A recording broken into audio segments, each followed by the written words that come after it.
আজ মাকে বললাম যাও যাও বাগানের ধারে অনেক কচুরলতি হয়ে আছে, ওখানে যাও।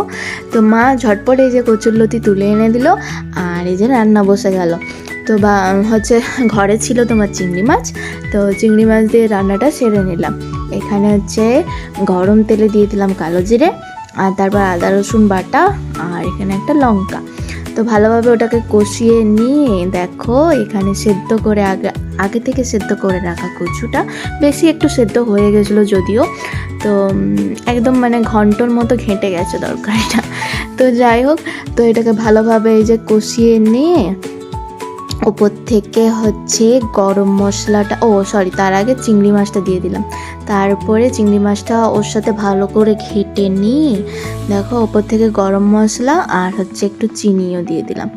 তো রান্নাটা হয়তো অনেক মানে সরষে বাটা দিয়ে করা হতো যদিও, কিন্তু সরষে বাটাটা এখানে কেউ খেতে পছন্দ করে না, তাই সরষে বাটাটা পুরো একদম রান্না থেকে মানে কি বলবো মুক্তি দেওয়া হয়েছে সরষে বাটাকে।